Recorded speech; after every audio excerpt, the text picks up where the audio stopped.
I'm happy to welcome you again for our last panel of the year, which, if I have counted correctly, is our 30th since we started some years ago. And on one hand, I'm terribly sad that this war has gone on for so long. And on the other hand, I'm glad that we've been able to speak together and continue this series through all the events that have really affected you terribly. As usual, I will introduce to you or recount to you the case that we heard last time. But before I do so, I just wanted to let you know that Peter Neumeyer is not here tonight because he's sick.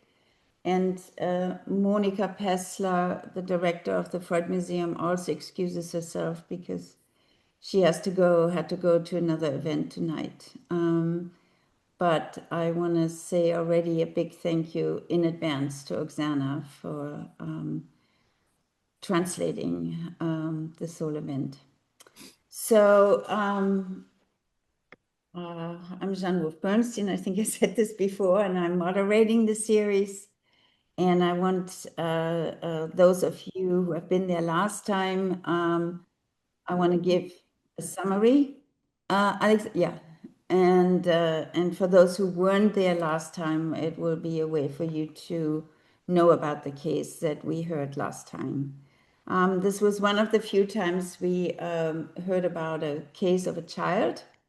And this was a case of a 7-year-old boy who had lost his father in the war in the Ukraine.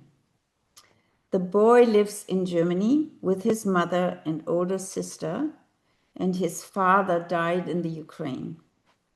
The therapist, her name was Ilona, resides in Bulgaria and conducts the treatment with his 7-year-old boy via Zoom. So it's a particular and rather unusual triangulated therapeutic relationship. Ilona reports that the little boy had a very close and loving relationship with his father. And when he heard about his death, he began to vomit, crying out, "Daddy, Daddy." He repeated this once more when one of his favorite teachers left the school in Germany, where he goes to elementary school. When his father was still alive, the father would regularly come to Germany to visit his family, but then always return to the Ukraine to defend his country. The father carried a Russian passport, but, to quote, was in his soul Ukrainian.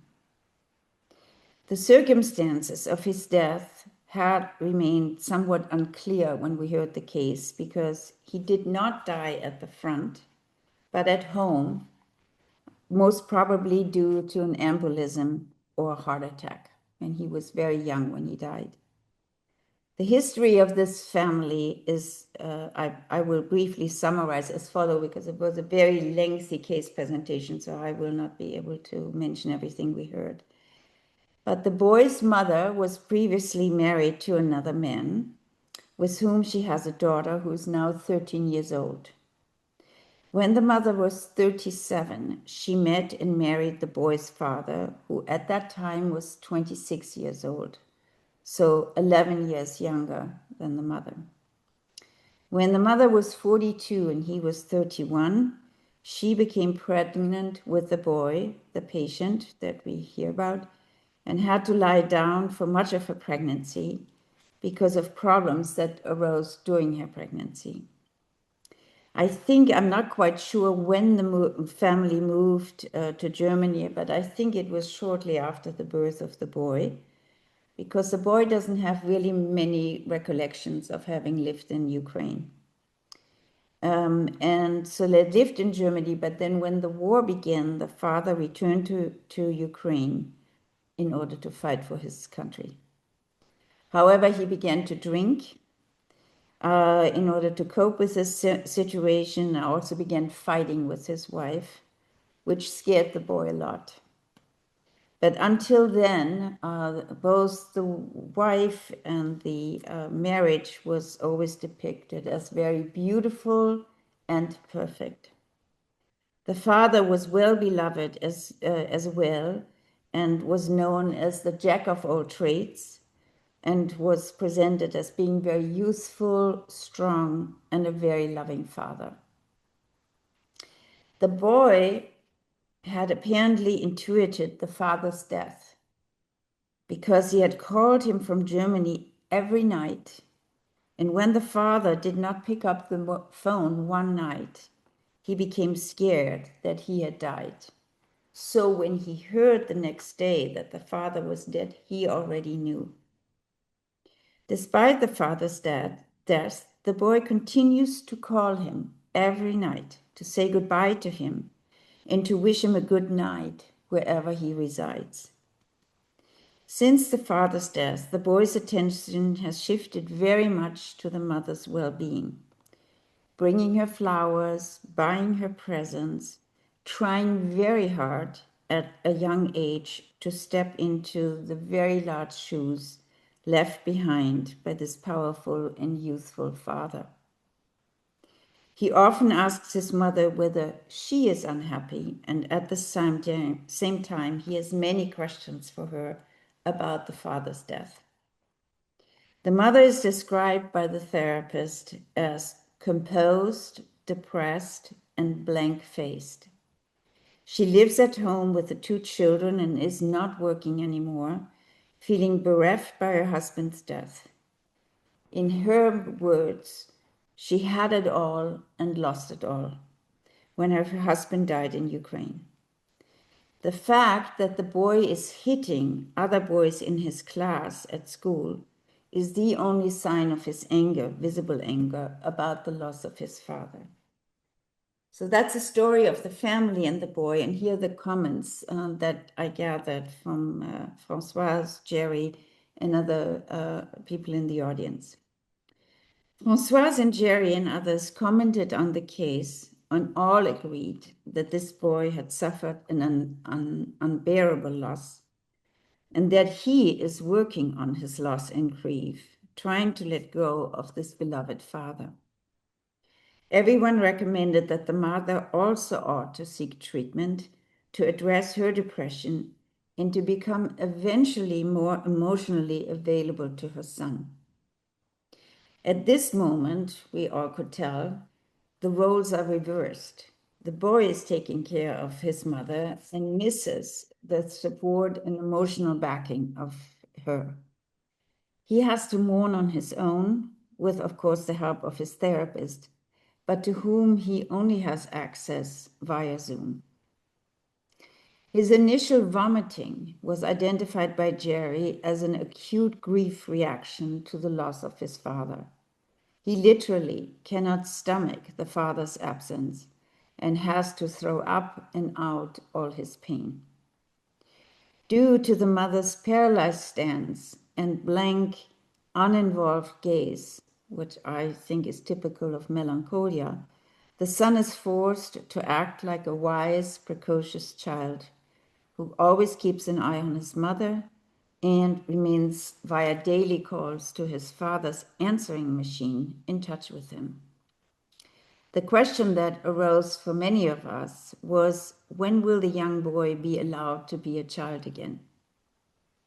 Words are not enough, Françoise and Jerry felt. So both recommended that the therapist regularly send him postcards of where she is, so he can get a sense where his therapist lives and from where she talks to him on a weekly basis. And I think the reason also you were thinking of postcards is that he has something visible, touchable in his hands of her. In addition, Françoise also recommended that they look at or draw maps together of the 3 countries in which they lived and live: Ukraine, Germany, and Bulgaria. She was saying that maybe by seeing the borders of these countries, the boy can get a visual sense of the proximity yet distance from between his former and present homeland and the land in which his therapist lives. Here, as in some other cases we've talked about in the past, the map of these countries may function again as a third, as a point of reference, as a symbolic figure of the father who's absent. We only learned at the very end of the presentation that the older sister father is also dead. Hence, there are no fathers and no husbands in this particular family to provide the mother with a secure frame within which she can let her child be a child once more. At the end of the presentation, I'm not sure he's here, Michael Feldman recommended that we all should read Bobby's paper on mourning in childhood. So I don't know if you remember anything else from the case or that you want to add now. If not, then I would ask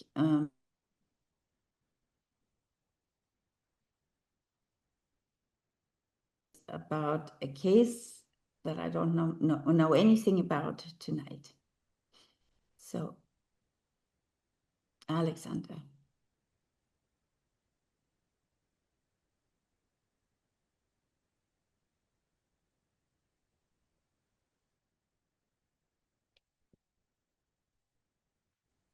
I will, with your permission, I will be speaking Ukrainian today, where we've chosen a case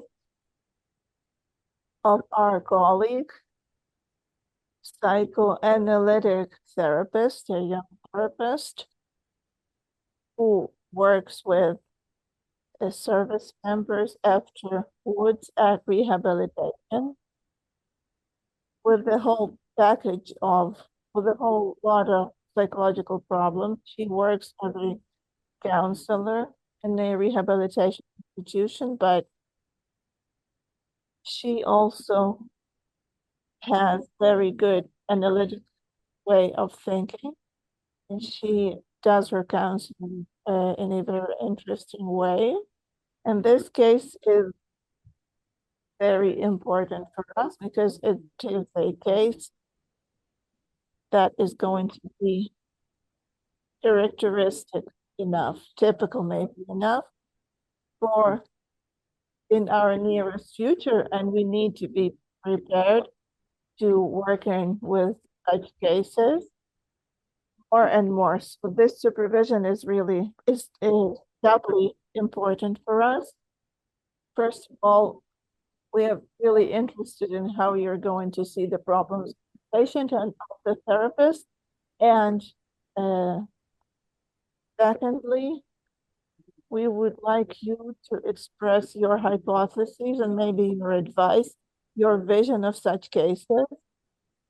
And I will say again, because this kind of work is something that awaits us in the nearest future, which is history, and it's going to be unrelenting. So by the end of this year, we have this big request to you to help us better understand such cases. Our colleague his name is Erikson. He graduated from our Psychoanalysis Institute, and she's been working at various institutions. She is starting her own psychoanalytic practice.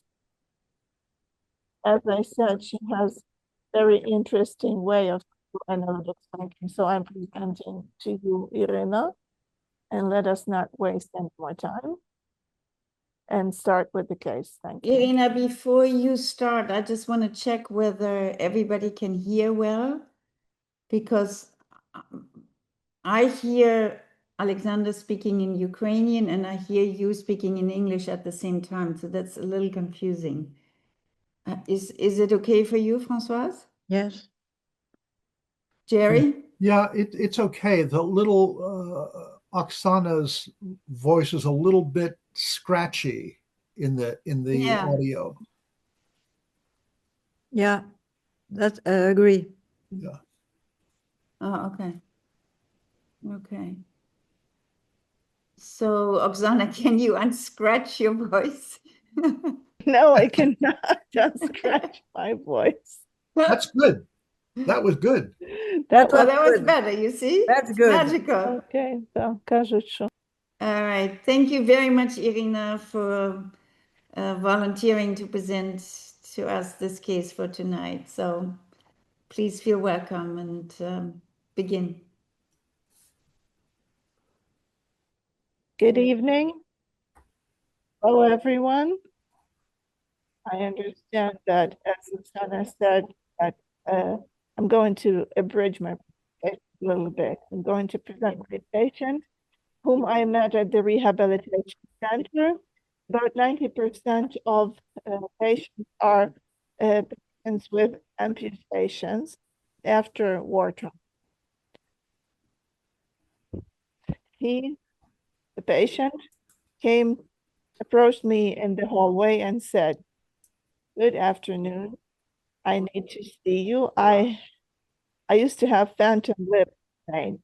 We went into the room and he sat down on the couch. The first thing that got my attention was his smile. It was sincere and very kind, and the face you wanted to admire, to just look at it. He is a tall, dark-haired guy who gave off the impression of a big, kind bear who had come to tell an interesting story or even a fairy tale. He filled the space of the room with his presence. We had seen each other before in the hallways or on the premises, and he always greeted me warmly. Okay, then I quote him. I'm kind of used to it not being there, but today I can really feel it. It goes too fast. Oksana, But there's something with the voice again, right? Yeah, the connection is not too good, I'm afraid. I don't know. Okay, so he was saying, so I'm kind of used to it not being there. He's referring to his arm because his arm is amputated up to his shoulder. So now he's talking about his arm, how he was used to it not being there, but today he could really feel it. And he said that he had this feeling like he was moving his fingers, and it's a strange feeling. That's what it's been 4 months without it. And I got a tattoo on my right arm that's identical to the one I had on my left. And he showed me his tattoo. Then he tells me how he lost his arm, how he applied a tourniquet. And then he looked at his arm lying in front of him on the ground. He picked it up and threw it into his backpack, thinking that it might come in handy. And he would smile after every phrase he said. He talked a lot. He didn't complain. Instead, he marveled at why other people were complaining. He couldn't understand it. He talked a lot about with elevated mood, with high spirit, even though he had come with a request about pain. He talked about his phantom pain for about 10 minutes. And the rest of the time, he just talked about his relationship with his combat buddies, about the war and other life stories. And the scene that unfolded first was a story that one wanted to hear. He took his place in time and space, and I really wanted the story to continue. I had the feeling as if he'd opened a door And behind it, there were many other doors, people, trees, and all of that in dim lighting in twilight. When I saw really scary things, they were like, quote unquote, wonderful pictures that just existed. But these pictures were filled with a huge amount of energy, colors, even scents, smells, and they were not static at all. They were alive. We're going to call him Roman. He is 32 years old. He is Ukrainian. He went to war as a volunteer in 2023. And he got into a good brigade.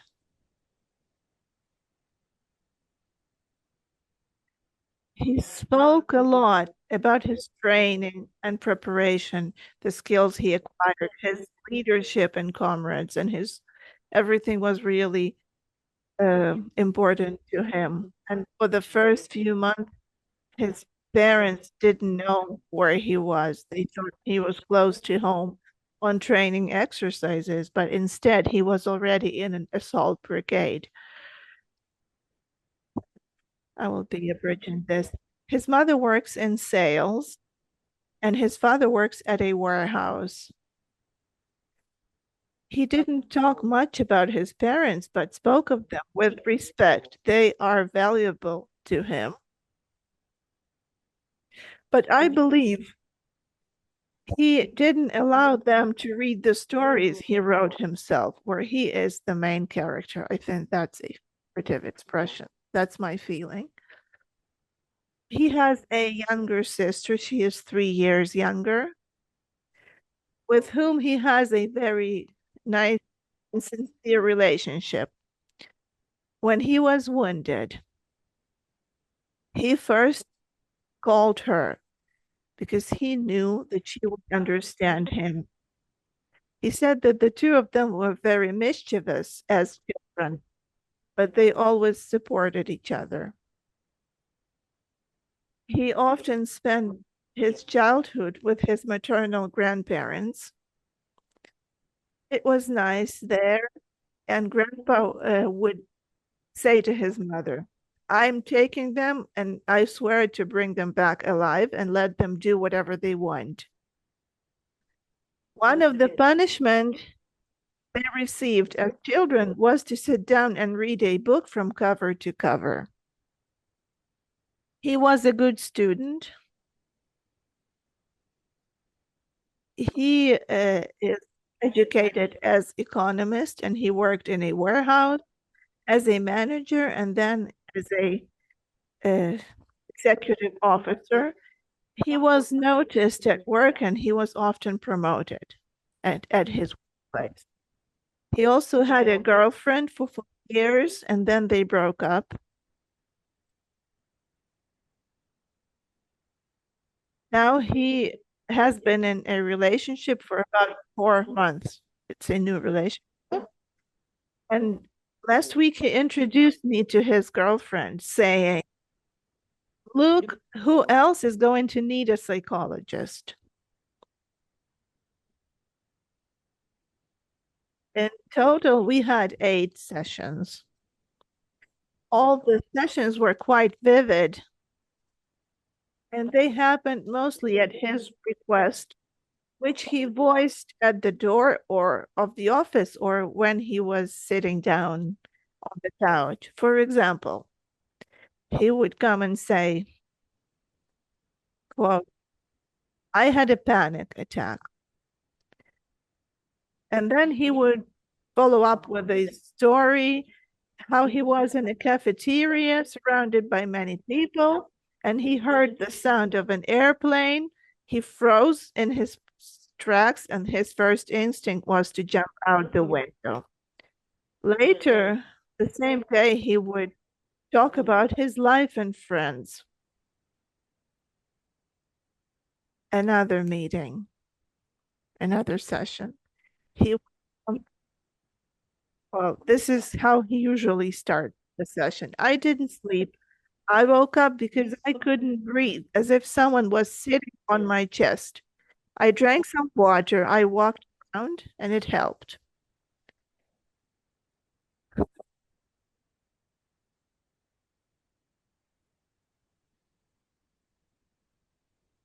A third option. Again, a quote. I have to tell you this story. My girlfriend says I'm strange. I woke up in the morning and then I sort of imagined a picture of myself going somewhere with my buddies talking, but it was so clear, like an illusion. I'm strange, it's true. In the same case, he starts talking about how he really wants to help his girlfriend around the house, how hard it is for him to stay in places, in crowded places, because people trigger him, but he says that he tries hard.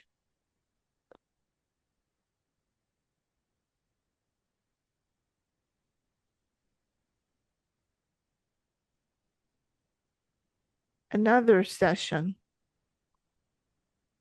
Today I had a dream. Can you imagine? I had a dream. I never have them. I just sleep peacefully. The last time I had a dream was maybe 10 years ago. And I was dreaming about being in one of the cities of Ukraine. And a soldier approaches me and says, do you know how to do something, how to fight? Because the orcs, well, the Russians, are already approaching. And we went to fight them off and drove them back to the border.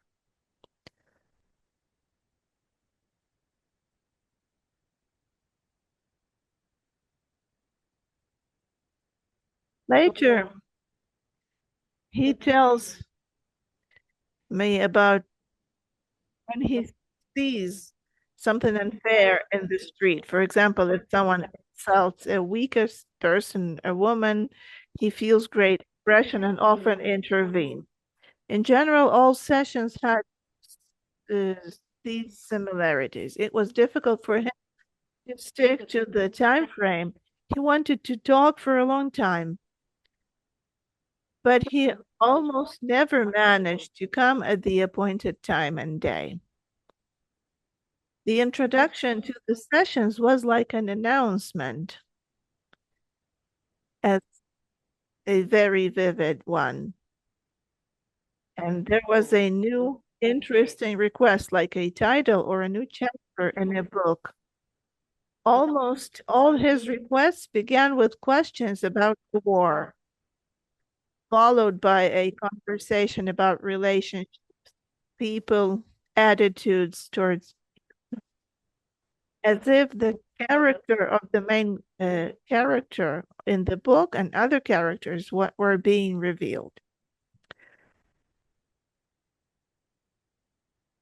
I felt quite comfortable with Roman, myself, as if I was being initiated into something very important and trusted with things, but the events had to be wrapped up in something. The feeling that we were looking together at a picture he had painted and put away in his collection. And even difficult or complicated events were described by him with a smile.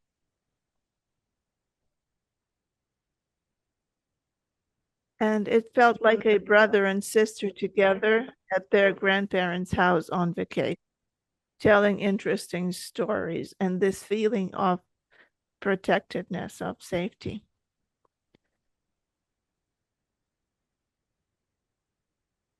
I want to focus on the section about sleep. We raised the issue of the irregularity of his visits, and he confirmed that he understood this and did it deliberately because he wanted to cope on his own. because he was used to doing so. Consistency is almost unbearable for him, as if it's difficult for him to do everything by the rule in peacetime or wartime, throughout his life. And during the conversation, he often used the expression king of the mountain when talking about people who do wrong but consider themselves better than others. Such people need to be put in their place, in his opinion. This is a special sense of justice that he also demonstrates in every session. When I asked where the word came from, it turned out that when he was a child, they had this game. A big truck would come and dump sand in front of their house entrance. And the boy who climbed the sand pile the fastest was supposed to be the king of the mountain. During this session, he was like a conqueror of a sand mountain, someone who slides down and it's not so easy to reach the top.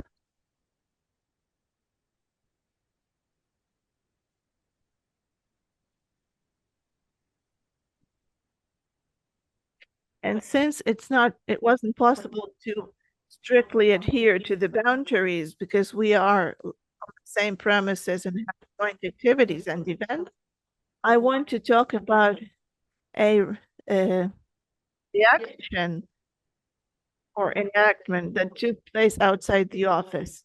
I had certain conflicting issues with an employee that needed to be resolved, and Roman actively wanted to help me resolve them. On my part, I assured him that this was not necessary, but in my countertransference, I had this feeling of security and strong emotional connection, which he rarely demonstrated in his stories when he talked about relationships and his independence. So let me tell you about the therapy itself. For him, therapy, as I see it, has several aspects at this point. The first is to declare his acute or special state at certain moments that he experiences, and also to demonstrate that he has resources to cope. As he puts it, I can cope with my own PTSD. He really wants to understand what is happening to him at these moments. And we tried to find similar elements in his states. When his phantom pain increases, what triggers panic attacks, when his sleep is getting disturbed,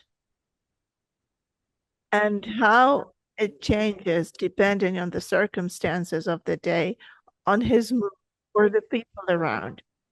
Then the stories emerge about the phosphorus bombs he experienced in the shelter, about how his hand sank into the body of a dead Russian. These are really scary stories, and how he made his way to his position, and how in his second week of service at his position as a machine gunner, he killed more than 100 Russians. And then a quote from him: the main thing here was to get used to the smell, because for 3 days it was impossible to leave the place because they just kept coming on. Even when he recounted these facts, his face was either smiling or neutral. The second side to this therapy is an attempt to build a relationship where he can be different. He often uses the word strange in relation to himself, and this applies to his personality in general and the possibility of being accepted. He talks about how important it is to see a psychologist and advises his peers to do the same, and not just them. With each visit, he allows himself to talk more about his life experiences, his childhood, his family, his dreams, and very gradually about his emotions.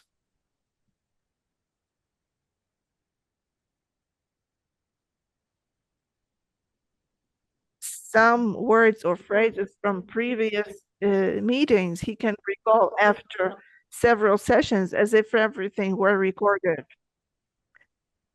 And whenever he needs it, he can rewind it back to a specific moment. When I was preparing this presentation and I read the last paragraph, and for five times I read the phrase, how difficult it is to see a psychologist, instead of saying of how important it is. And the basics of psychoanalysis we work here. When he talked about his civilian peaceful life, his face was calm, neutral, and he smiled less than when he talked about his military life. Then he smiled a lot more. So the two sides of this therapy, war and non-war, how to combine or conversely separate these requests and strategies, complement or work in a common context, question mark. So this is something important for me right now. For me, this therapy is like two people walking down the hallway side by side, and then there is many stairs, not much light in the room. And Roman sometimes holds up a large torch to the paintings hanging on the walls and talks about them.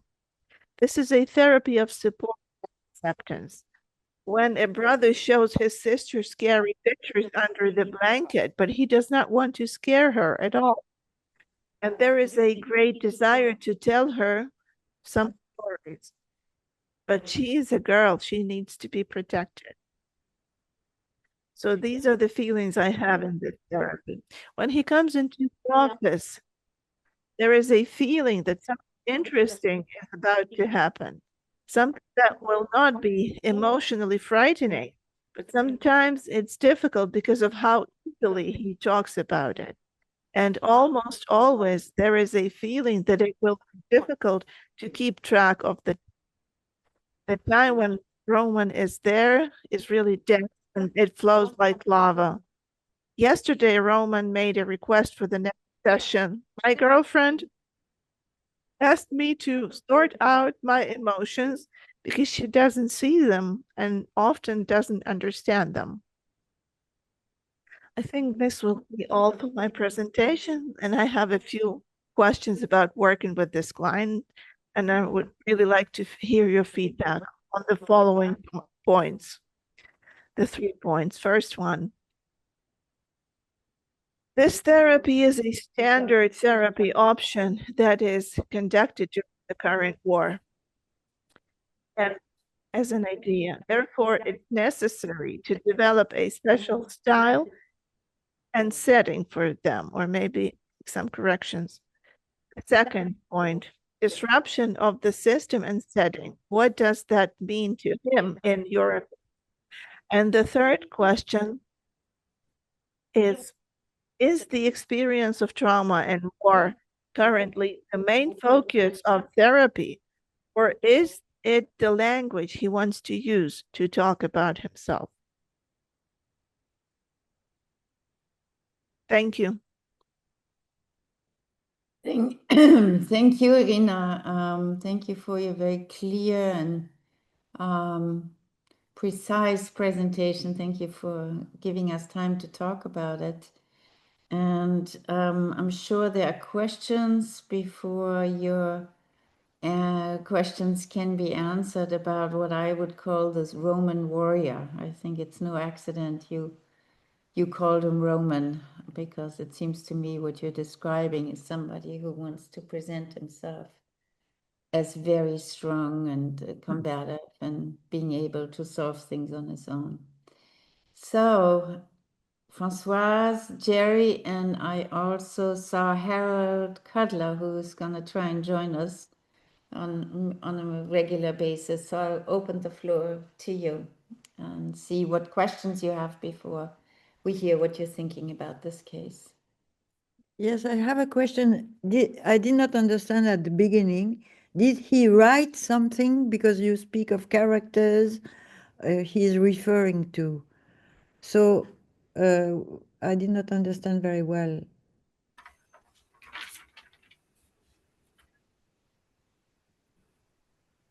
That's my vision of him. It's like we are entering a fairy tale with him Okay. because it's very vivid and there are a lot of images when he speaks, and also after he leaves, these images arise. In French, novel is roman. The French word for a novel is roman. Roman. Roman. That's why I was. It's the same in Ukrainian. Okay. Okay. And second, what is, could you tell again what is so important for you to address us?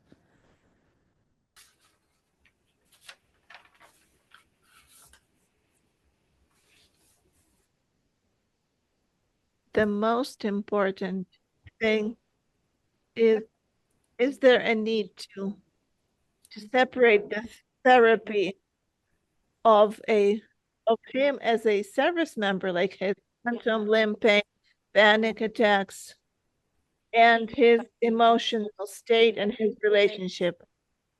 Or does it have to be intertwined? Or do I move one step at a time? First, we work with one cluster of problems, with another cluster. Is him speaking in military terms still speak about him as a whole person? Yeah.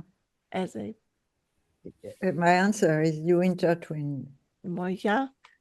together, because I think you work wonderfully. You progressively make this intertwining.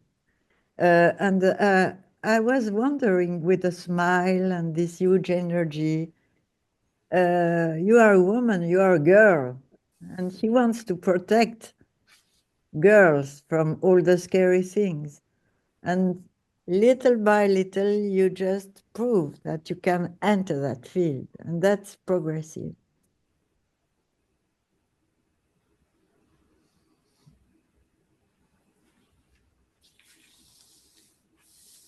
Jerry, what do you think? I mean, is it even possible? I find the question by Ira also very interesting, whether to separate it or not. I would not know how, but why don't you go ahead and. Well, I wanted to go back and ask Irina a question. When you were talking about how he smiles about his military life and seems more neutral about his civilian life, you posed a question right there, and I didn't hear it. I didn't understand your question. Does it come back to you what you said how something? Maybe this is the question you asked at the end too. Do you think about those two things together or separately?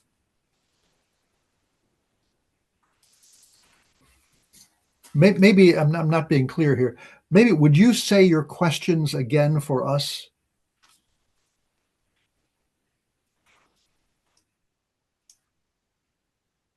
Okay, I'll sort of divert a little bit. When he comes in, starts talking, the first 10 minutes of his introduction is usually something he brings as his request and something that happened to him in relation to the war.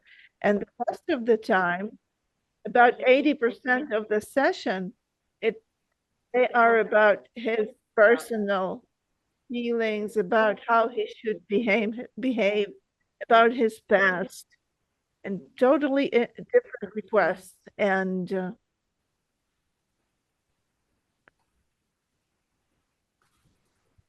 I was wondering if I understand you correctly. Question.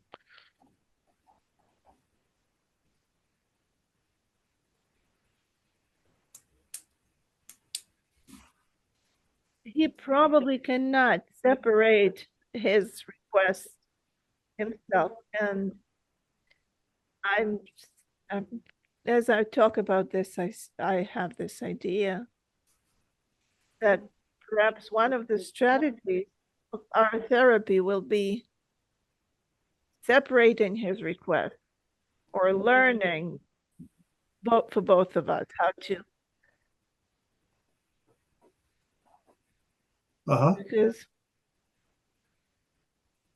Because many of the service members are not used to come see psychologists.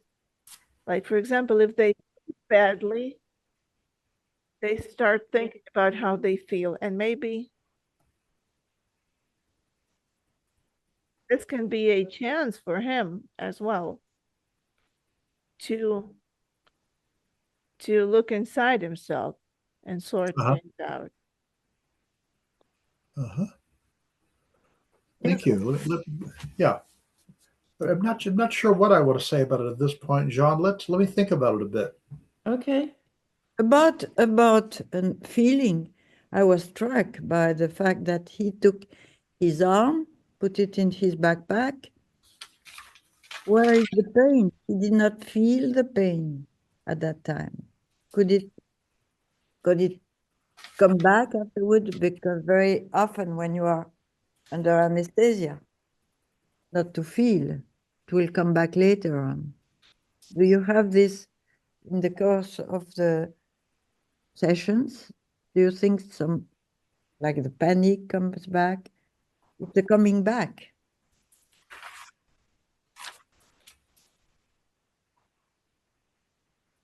This is what we call paradoxical shock in medicine. Yeah. That he doesn't feel any pain as he takes his arm and throws it in the backpack. Is that what you're saying? But I was wondering if the pain comes back afterward. Mm. When he was describing other scenes with some feelings and emotion, perhaps not about the arm, but about others. Thanks to Irina. Mm. Oleksandr, why? Because I'm also very interested in your response, because you said that this is a case that you also had lots of questions about, and it's a case that you probably will see a lot of. Hopefully, I mean, after the war or now, a lot of the soldiers who are returning. So what was your question, or what were you curious about to hear?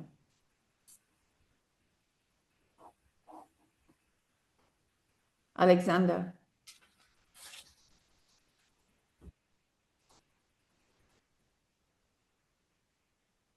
Well, the thing is that these patients are in therapy. Like for Irina, they are not quite clear for us, because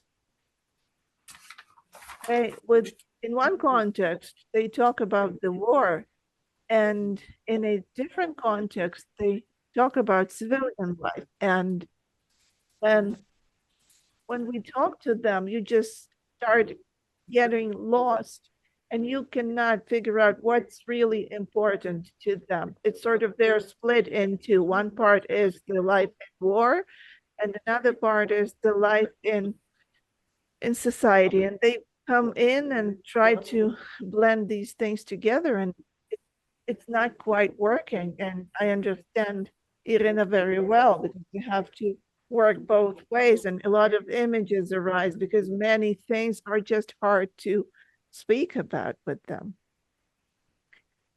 like a split therapy.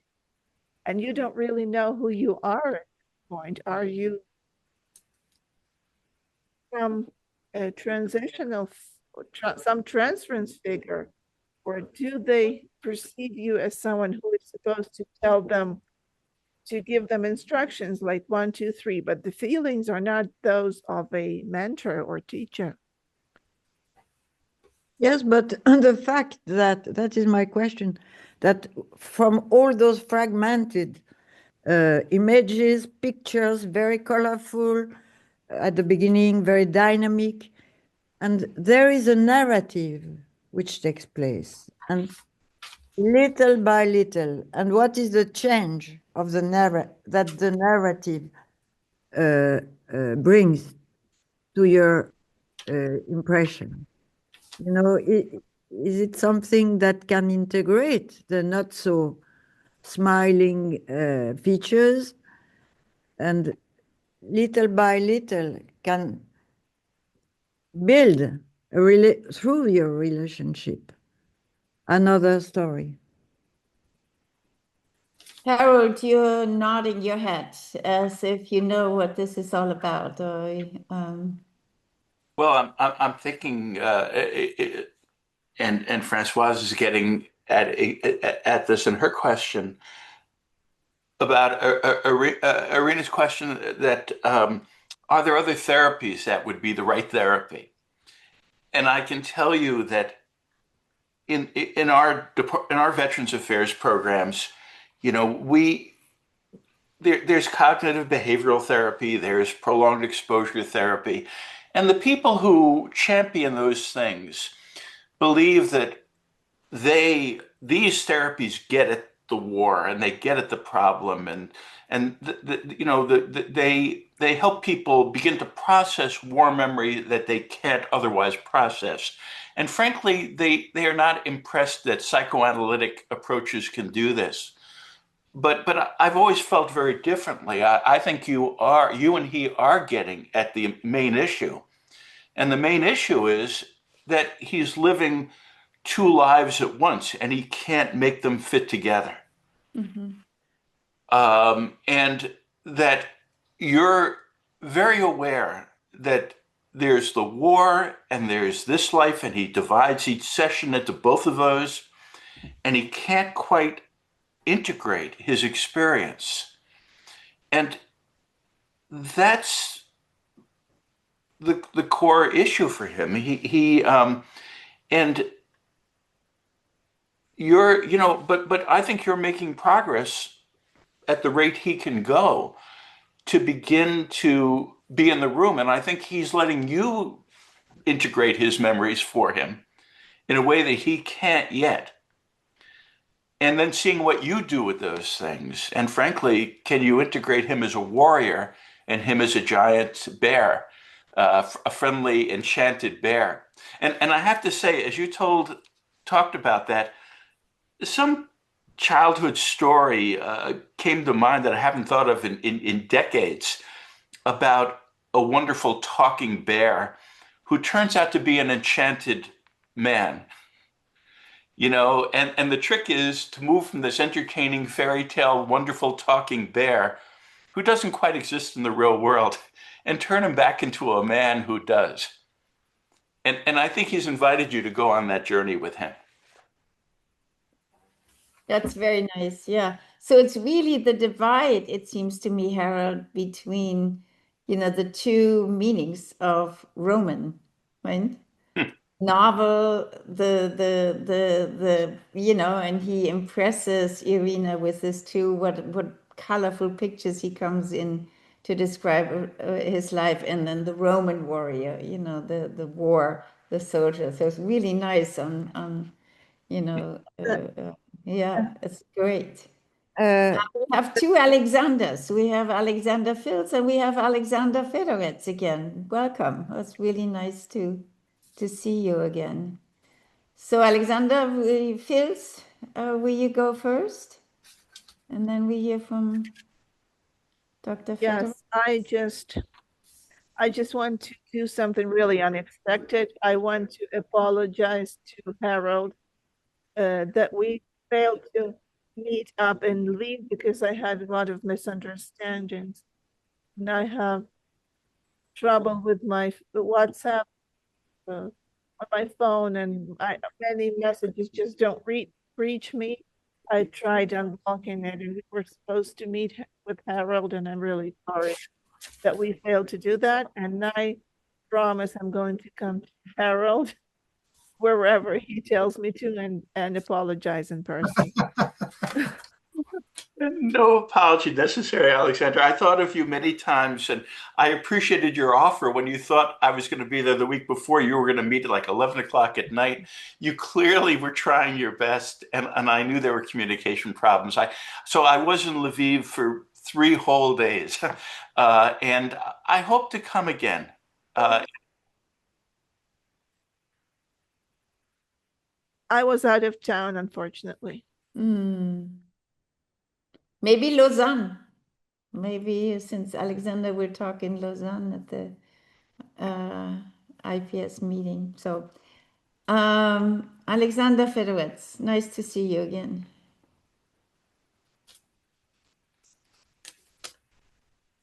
Thank you. I'm glad to be here. And I wanted to say about my thought of this patient. The first thing I wanted to say that Irina is very lucky. This is a really strong patient, just physically, but also psychologically. And this therapy is, Irina just needs to sit next to him and let him do the work on himself.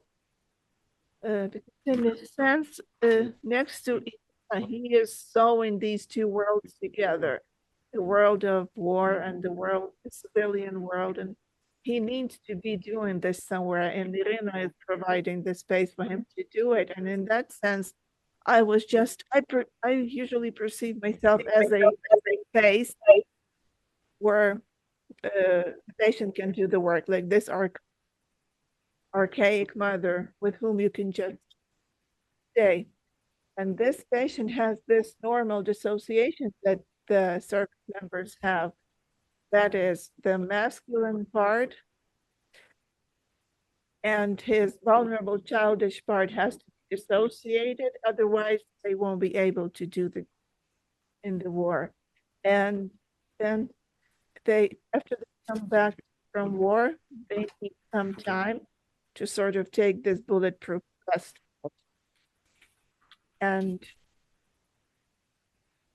where they feel the protectors and warriors. And when he allows himself to cry,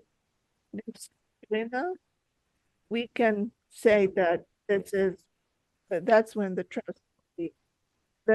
trust is established. And right now he protects himself from this traumatic experience with manic defenses. Thank you. I think this, yeah. I was, Irina, I was impressed too about the enactment, what you call the enactment, that he witnessed you being upset with another employee and how he wanted to take care of you and intervene, and how you, in a way, let that happen. You let him be the strong man in his private life, in your private life. I mean, you didn't let him solve the problem, but you invited him in. And so I think that was an important step for him in the treatment with you.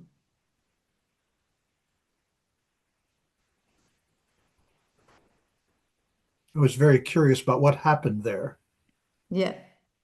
And also, I may add, the fact that he is never on time. Yes.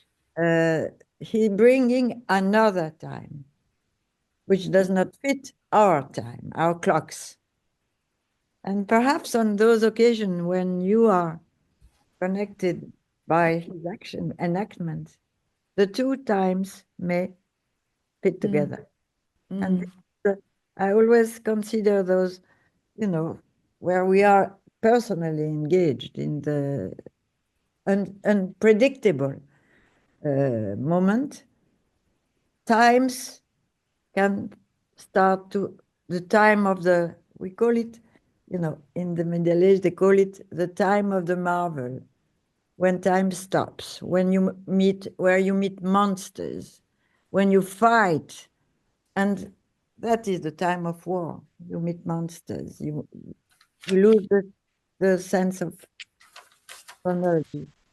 And then those two times can fit together at those moments.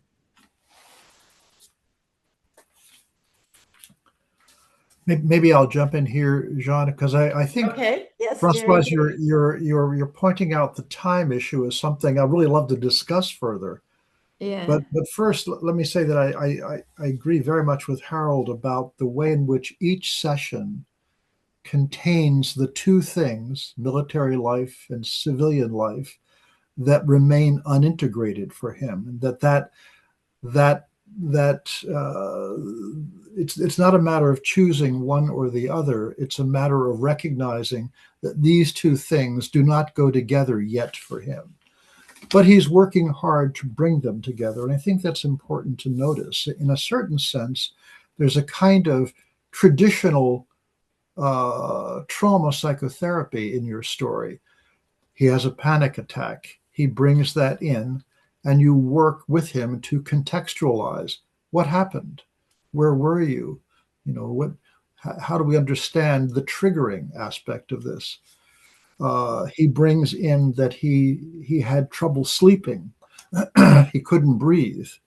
And then he brings in the dream. And what's fascinating to me is he prefaces that by saying, "Can you imagine?"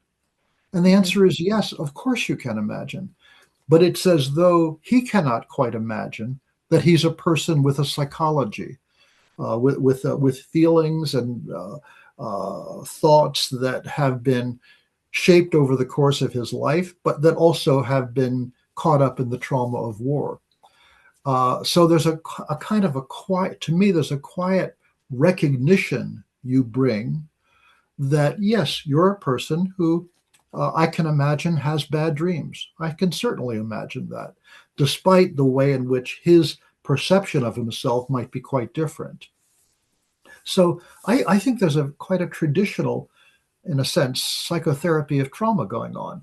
And as you say, others have said, you do it at his pace. He tells you, and then you work with him about that. And part of the evidence, for example, that he's trying to integrate his war life and his civilian life is something like, my girlfriend says, she doesn't get my emotions. And so he's bringing civilian life into the room for you to help him understand what he's actually feeling. So in a sense, it seems to me that it's going quite well. I'm very interested that a couple of times, in a sense, the most obvious transference to you is toward you as his sister, with whom he might bring some scary pictures. But he has to protect you from them. And it's worth, keeping in mind that one of the roles of a soldier is to protect the civilian population. So he, in a certain way, is continuing his role as a soldier by protecting you from the pictures he might need to deal with. And just parenthetically, protecting you from the smells he might have to deal with. Something about smell. The smell of the bodies and the battlefield is one of the most triggering aspects of traumatic experiences for soldiers. But I am interested in the time issues and how you handle that. It's as though he says to you, in being late, I cannot bring something into the office. And then once he opens up something, I can't leave the office. So there's something about fitting into the frame of the treatment that is very hard for him right now. And what that's about, I don't exactly know. Maybe it's what Françoise is talking about. There's a different time in war. But I also wonder if it's something too about, I cannot yet confine myself to something about the civilian world. And I can't I cannot deal with an ending. I can't deal with an ending, whatever that triggers in him. So, as I think the other Oleksandr said, there is a kind of manic defense here, presumably against the pain of enormous losses for him, which he has not yet been able to bring into the office. May I Well, I ask- think it's also important to remember that, as Irina said, she's only seen him for 8 sessions. Yeah. You That's know, why that's nothing. I mean, Yeah. that's just the bare beginning. So Yeah. I think it's really important that you don't push yourself or feel you should have accomplished this or that. I mean, you know, he comes, I think, as we all say, at his own pace and his own time, and maybe he feels like he has to introduce himself, and that probably goes back to his past as a kind of as a story with a heading. Today is the session where I'll talk about my panic attacks. Tomorrow is a session where I'll do this. It might be his way of framing himself, containing himself. As he himself says, he's so used to solve things on his own. So you have, I hope you have lots of time with him. but there is a very important moment, is the dream. Yeah. He never dreamt such a dream since 10 years, so much before the war. Yes.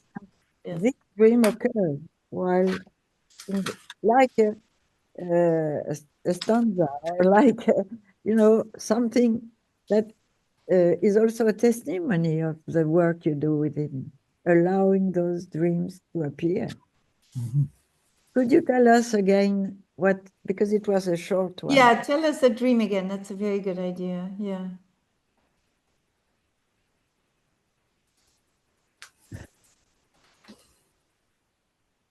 He was dreaming of,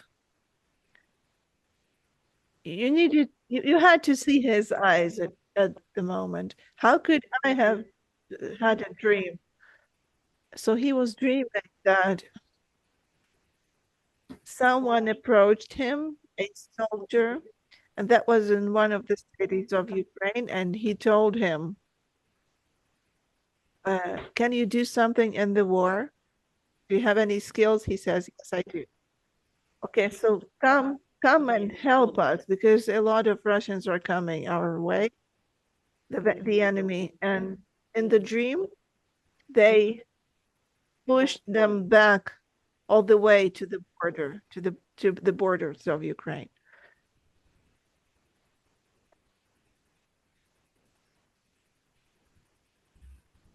Can I say something? Absolutely. You know, Who's speaking now? Is it Irina or Alexander? no. I just okay. I'll speak later. I'll say something later No, on. Alexander, go ahead. Go ahead. I just wanted to say that this dream sort of got me thinking. I wanted to say something before, but this dream really got me thinking about this issue, this question to me and to everybody else. If his manic defense, for me, it would be a really simple explanation, but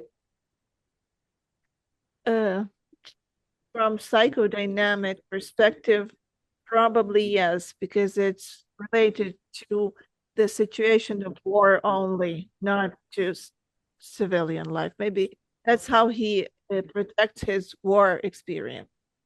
And phenomenologically and psychiatrically, a manic defense cannot be localized. If there's a manic defense, it just has to be pervasive, it has to be holistic, and it has to be related to all aspects of his life, both war and civilian ones. And so he would be seeing his civilian life also in the vivid colors. I do want to argue. I just want to ask a question. maybe that's a phenomenon that we don't quite understand that we're dealing with here, because what the dream tells us that this may be a whole different thing. It can be something very specific, dissociative state, where the war to him is his experience of himself as a hero, and this quality of being a hero cannot be realized, it cannot be fulfilled in civilian life. And then integration of these two parts, the warrior one and the civilian one, has to proceed in different ways, and I don't know which ones yet. That's the first thing I wanted to say. And the second thing,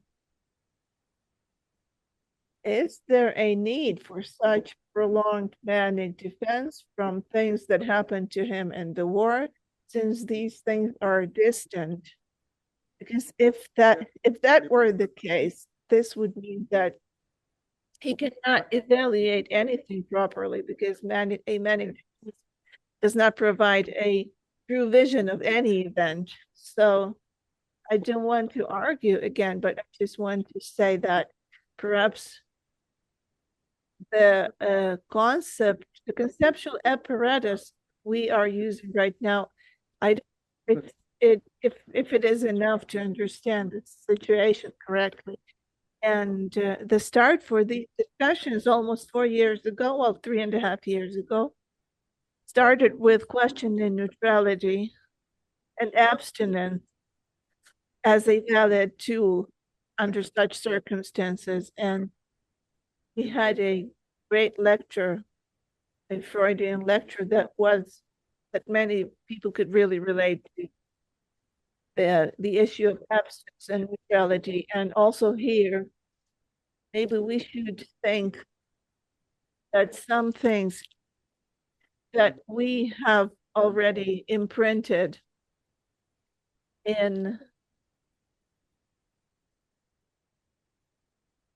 on the tablets of psychoanalytic books, are they really that unambiguous? Because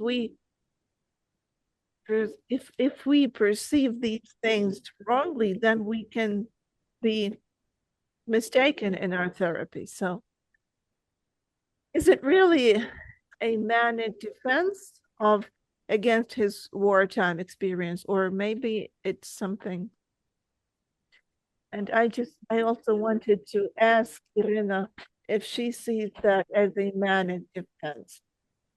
Do you have this feeling that this is manic defense? And if you do have that feeling, then I'm taking it back, everything I said.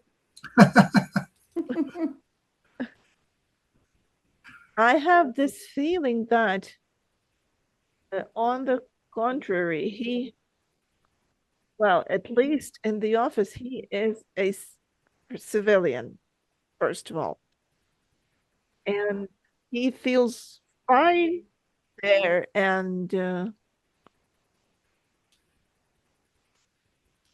I see a lot of military people daily. And here I have this impression that with time, he just thinks about things, accept them, and then he goes off and continues thinking about these things. And maybe his coming in late, maybe his hero is, well, like I stand alone, I can do it. But there's a lot of civilian stuff between the two of us. I think it dominates. Well, I just wanted to say, maybe we should look at this case as a problematic issue. Well, we can say, yeah, it's manic. It's a manic defense. We just we need to give it opportunity to be discharged. But and help him balance himself out. But I'm not sure if that is the real problem, because from my clinical experience, when I see these patients weekly, I get this impression more and more that this is about a probably healthy dissociation, or maybe something, even something else. Though that is still a question I'm asking myself. May I say Can something? yeah. Okay. Go on, Jerry. Well, what I meant by the phrase manic defense is not, I'm not sure what conceptual baggage that carries. What I mean by it is the inclination to be all smiles, to smile constantly, to treat difficult stories as though they're fairy tales, and generally speaking, to avoid feelings in the direction of grief or loss. That's really all I'm meaning by it. I think the dream was a successful dream. It wasn't a nightmare. It worked for him. And of course, you know, if one, I mean, I assume that in a sense to take up the role of soldier, to some degree, one has to use something like a manic defense, meaning we will triumph here. And if we get caught up in our fears of loss prematurely, we won't be able to carry out our mission. So, in a sense, it seems very workable to me that a person has a kind of upbeat, optimistic attitude in going into the battle, in a sense. Um, but I think it's also important to listen for the areas where there might be more difficult feelings in the direction of loss. So, for example, what does the soldier say to him in his dream? The soldier says, "Can you do anything? Can you do anything to help?" And the answer, you know, he may be struggling with, "No, I can't," or at least the feeling that he has lost his capacity to be of any use whatsoever as a soldier in this war. That's a very sad, painful feeling. And he may be trying to say something about that in the dream. Yeah, that's what I wanted to point out too, is like, are you still useful after you've lost your arm? Yeah, Can you still function as a soldier with just one arm? And yeah, so I think it's actually, I agree with you, Jerry, that it's a real, in a psychoanalytic sense, a wish fulfillment, this dream. Yes, he can, even though he yeah, only has one arm left. yeah. So, Yeah. and he's being asked, he's being addressed again by soldiers as a soldier. And yeah. What struck me in Yeah, Françoise, you wanted to say something. Sorry. first, the dream for me is a landmark on the process, which is quick, of volunteering. You know, it's not because you think you will be a hero, you know you can have a lot of trouble, but the fact that you volunteer, this moment, there was this definition in our country during the resistance by Jean Cassou, who was a very, very great resistant, who was in prison a long time. He was the director of the Modern Museum in Paris. And he says, what is it to resist? It is the first bubbling of conscience who says no to what is imposed to us, and who says yes to the impossible and to the improbable. So I think this dream is about that no and yes. Mm. Mm-hmm. And you know, we can say a lot of things, but it's a moment which some people say and others no.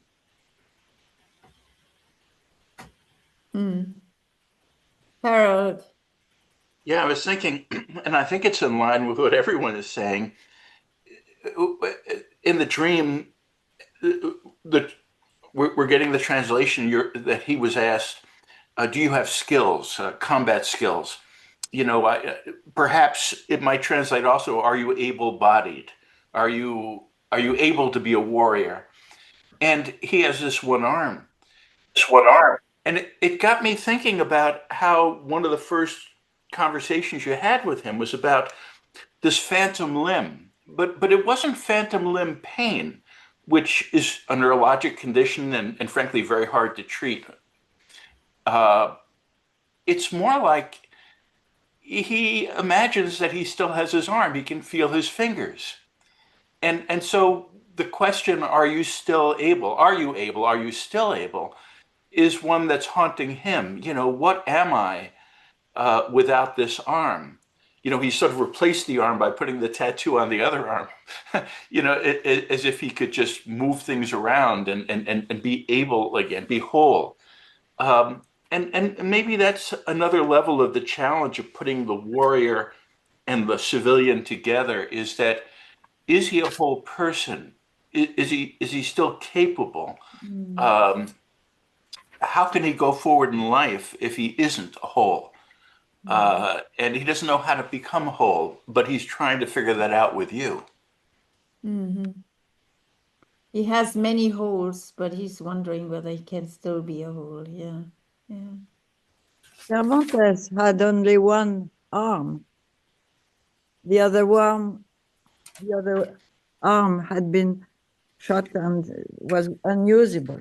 It was not so he, with that one arm and hand, he wrote Don Quixote. So there is another fight ahead. This man can see on the future. I'm reminded that his childhood punishment was having to read a novel. Yes. Now he has to write a For novel. remembering that, yes, reading a novel. What a civilized way. Alexander Federitz, you have your arm up. You have your arm up. Your hand up. Yeah, just a small remark. We started discussing the mania. I don't think it's in psychiatric sense, but more in psychological sense, because I believe that for him, it's impossible to mourn his lost arm. He just transfers the tattoo from one arm to the other, and he dreams of coming back and wins a quick and beautiful victory and drives the occupiers off across the border. And I think that these dreams and these desires which he carried to the war, I think they also need to be lived. They need to be mourned, that things did not turn out the way he had hoped. And this inability to be sad is a feature of the manic defense, and that's what he demonstrates is this bravado.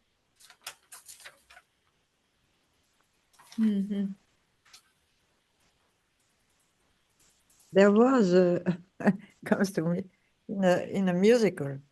There was a sentence repeated: take it in the chin and smile. Take it in the chin and smile. and smile.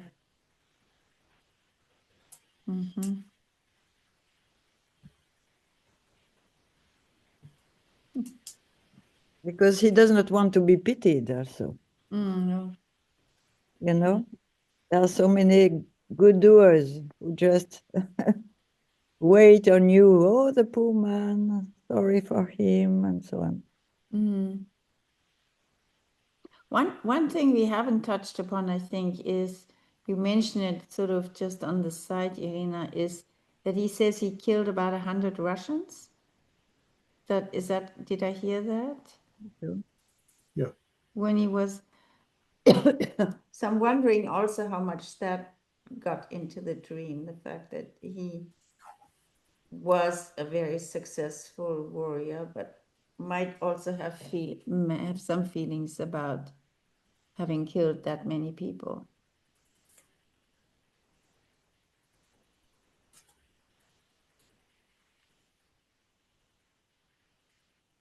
He killed more than 100, so that was during the first 2 weeks of his mission. And from my personal experience, I can say that that service members with similar experiences, they have it hard. They all have it hard. But when we talk about this dream now, I don't know why you're talking about that, but I just see one word, border.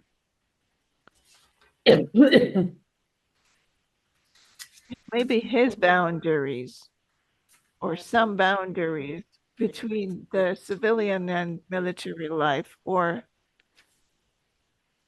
maybe when he goes to see other professionals like occupational therapists and rehabilitologists, when he talks to them during the procedures, they're not always very comfortable with him. So the boundaries, like lava that sort of pours over and freezes and solidifies. Maybe it's about what he is filled with and how he fills himself and things he fills himself with.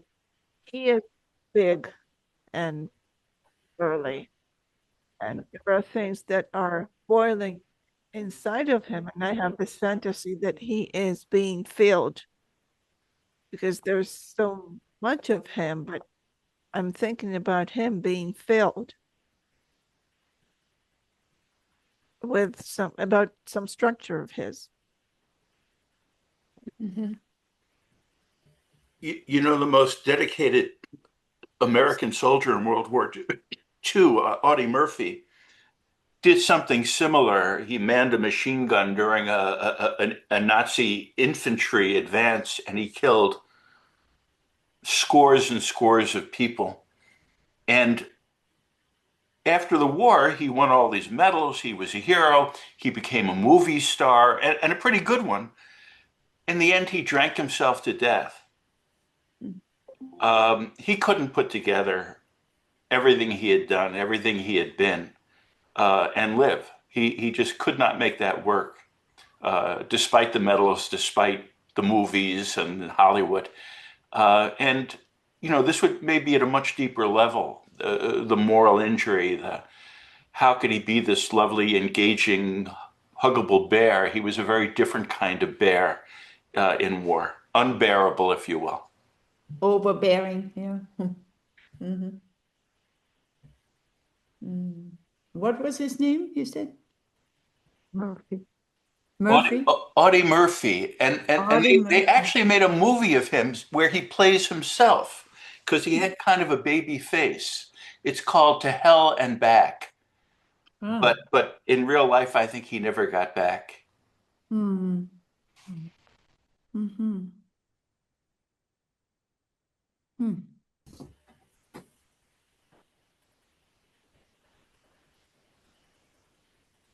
Are there maybe others from the audience who want to say something?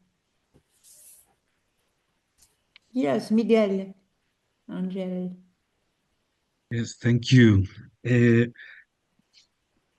As you said, Harold, it seems to me that this man is stuck still in war because he's smiling, he sounds kind, he sounds participating in everything, but precisely that makes me feel that he's not there because there are some things that it seems to me that are lacking in what is happening. Pain, because dissociation is a defense against extreme pain, a pain that could kill the person.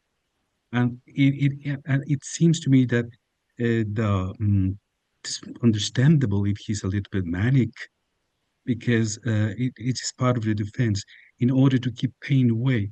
And pain has not yet been metabolized, let's say. It has not been metabolized. And that, it seems to me, that is the core of the work, the art of being able to follow the rhythm of the patient, to metabolize what he went through, his to embody his experiences, his bodily experiences, to embody his bodily experiences, and that will be very painful. Will be very painful, and he's marking the rhythm that he can do that, and that is the therapeutic one of the from my point of view, one of the main points of the therapeutic, I don't know how to say it, the column that a therapist must do to try to hear and to follow that rhythm of the patient in order that he be able to metabolize all the pain he went through, because the pain is still there. And that's why, in accordance with the example you gave, Harold, that man started drinking in order to fight that pain that has always been there. Well, that's all I wanted to say. Miguel, you made me think when you said that this might be the meaning of him. I think that's what you meant of coming late to the sessions, that he has to dose himself. I'm not sure you can say that in English, but Yes, he's looking for a rhythm. He's yes, looking for a rhythm, and that is a bodily process. That is a yes. bodily process. He's looking for a rhythm, and the art of a therapist, for a therapist, the art is to follow that rhythm, to be able Yeah. to fit that rhythm and not to press him to go faster, or because as a therapist you may realize that there are things that are there and you're listening to them, but the thing is the patient able to listen to what he is saying and acting by gestures? Well, that's a different question, and it's a very delicate equilibrium to find in a therapy, in that kind of therapy. And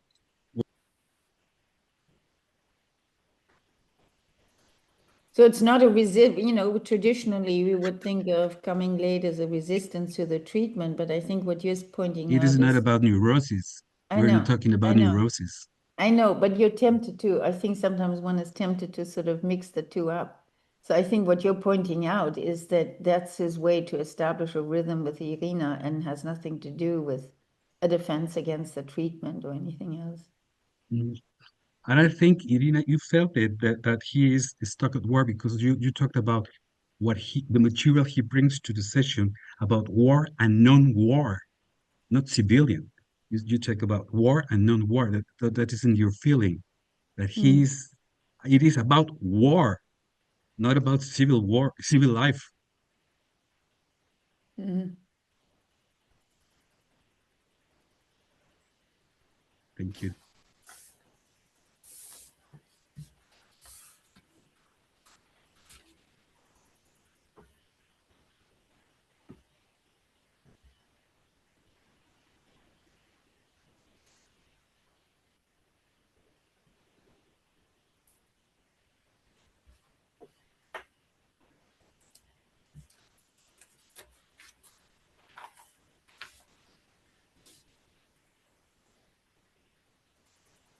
Irina, are there other questions that have come up for you or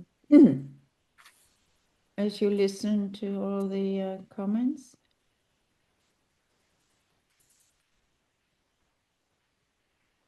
Can I ask about what you mean when that he talks about the war, even when he talks about civilian life? Can you elaborate on that further, please? Is that question addressed to Miguel? Who said that the division is not between civilian life and war, but between war and no war?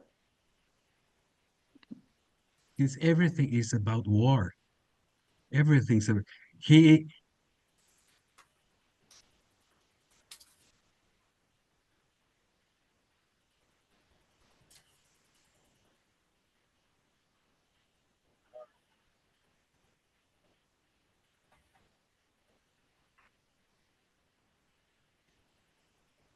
he is speaking only about the war because of the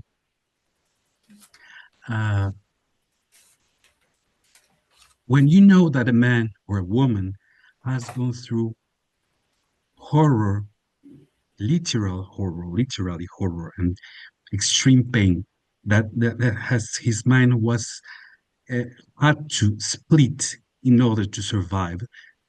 You ask where all those traces, I don't know how to call it in English, those step marks are, where has all that gone? Where has all that gone? It's and you can hear it when he, for instance, when he arrives and the way his faces, he's smiling a very nice smile, very shiny smile, and you say, where is war and all what he went through? It is not. I'm not saying that a person who has been in war wouldn't be able to smile again, but not in a way a character would do. There are there are si quelqu'un, if anyone can say in English, ça sonne faux. Il y a quelque chose qui It ça sounds sonne, false. It sounds false. ça sonne faux, ça sonne creux, ça sonne creux. There are things, there are elements that are lacking there. There is an equilibrium that you cannot hear in his words, in his construction, in his gestures. There is something quite uh, um, even the idea of he presenting and speaking and we are thinking of him as a character and about a Roman and everything. There is something that is sounds false. There is something not inauthentic. Not I not mean I not meaning inauthentic. I mean in false. There's a false note.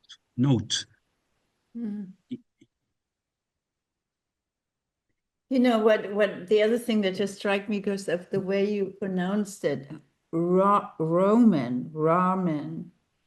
You can also hear it not just as the Roman warrior or the Roman, but also as a raw man, R-A-W, and he is very raw underneath. That he covers up with all this bareness that you were feeling. That was one of the first things you said, that you were feeling very comfortable with and reassured by his presence, by his strength, but underneath it, I think there's a lot of rawness that will take a lot of time to get to. Where your comment takes me, Miguel, is to what I found to be a very striking phrase that you, Irina, used in your very first description of meeting him, which was, he had a face you wanted to look at. It's a wonderful phrase, really. It implies something about the gaze, the pleasurable gaze, one person to the other. And usually, in a certain sense, signifies something about kind of the pleasure that person gives in their gaze, in their smile. And from that angle, one could hear a kind of false note. I almost hear a kind of nostalgic note. That is, this is the person I was before the war.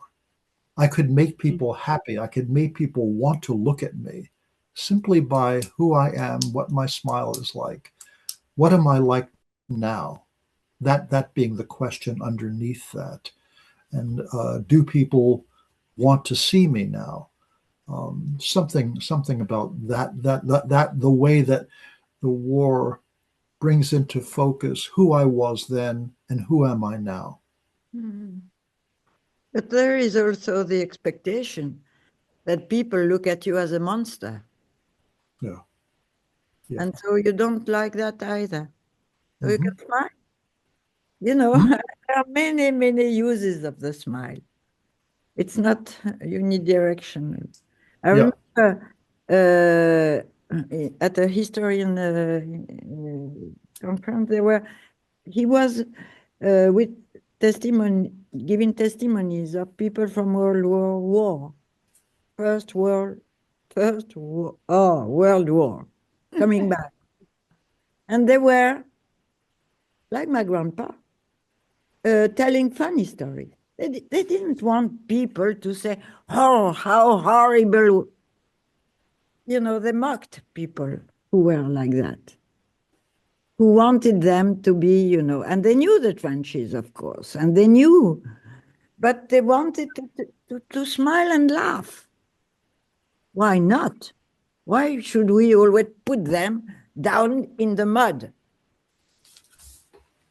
No, Françoise, no, I don't mean that the patient would, in order to be healed or cured, should be taken into the mud. Not at all. And just uh, uh, saying that there is something that is not embodied in the way he speaks, and it seems to me very respectful what he's doing, because the way he makes us think his sayings, the way say to me that he's really thinking, he's really working in order to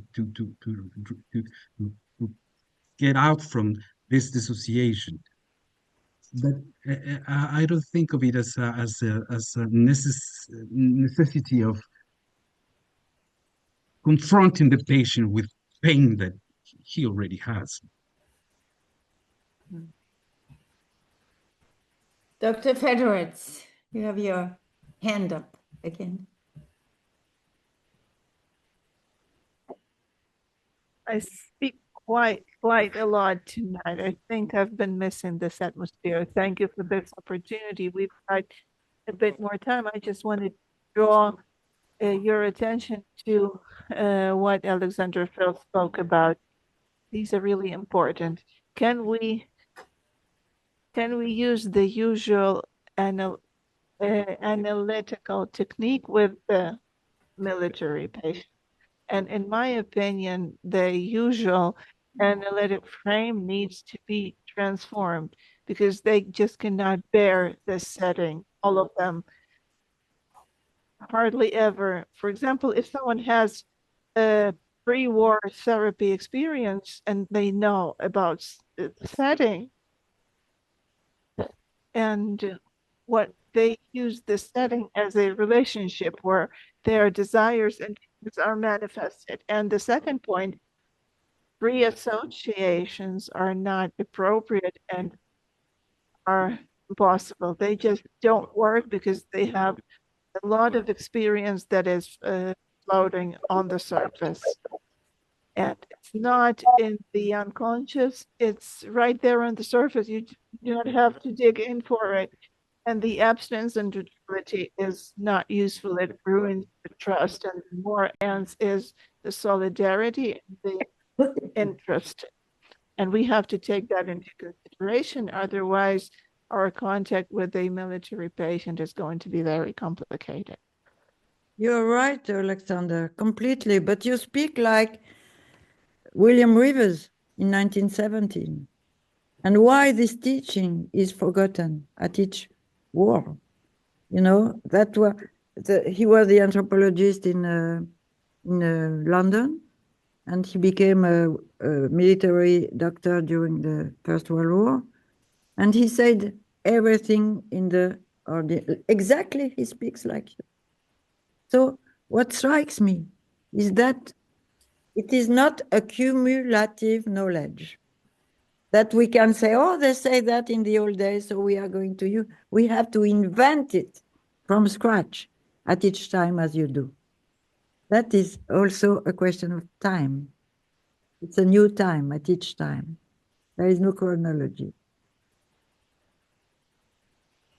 And I quote Jerry in my paper on neutrality. one of the first things, Jerry, you said when we talked about this in one of the first sessions we had as part of the series, you said that the patient would feel utter contempt for us as therapists if we held on to a position of neutrality or a regular frame as we know it in peaceful times. So I think we've learned a lot from you, you know, how the standard analytic technique applied from neurotics in a peaceful time is very different from what you have had to do for the last 3.5, no, well, almost 4 years. So, well, maybe this is a time, unless there are other comments you want to make, to slowly wind down. Are there any other observations, comments? Just the book I was mentioning about William Rivers is it's called Trilogy. How is it? Trilogy. Trilogy. Yeah. From what is her name? Pat Barker. Pat Barker. Yeah. Thank you. Thank you. Yeah. Yeah. You might want to put that in the chat. Yeah. Regeneration. Yeah. You might put that in the chat.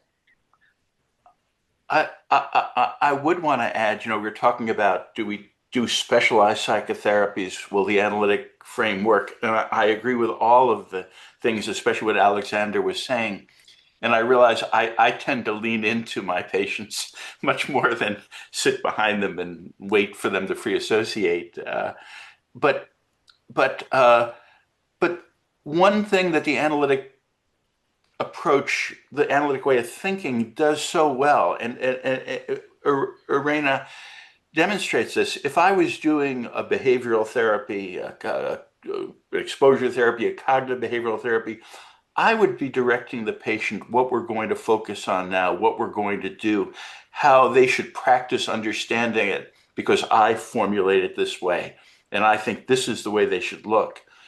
But when Irena talks about being the sister and you and he are under the blankets in some secret collaboration and there are these frightening pictures, that is such a powerful representation, I think, transferentially, countertransferentially, of his problem of he's the one who needs to be protected from those terrible pictures. You know, he's the one who's frightened and has every right to be frightened and doesn't know what to do with it. And I think only an analytic approach helps us understand that. What can we do about it? It's going to take time, but you're doing it. Yeah. All right. Well, it's time to say goodbye. Time to thank you all. Françoise, Harold, the Alexanders, Jerry, and particularly Oksana for really always carrying through us so faithfully. Thank you, Oksana. And to Irina for volunteering to present this very important case. Last thing I want to say is that we did work out a next date in next year, which would be the third Thursday again, which happens to be January 22nd. I hope, Oleksandr, you can do that. It's actually the fourth Thursday, Jeanne, I think, because the first is a Thursday. Oh, yeah. Yeah. Really? Yeah.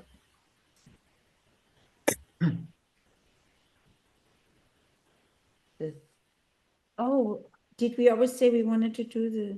No, I'm confused. Okay, yeah.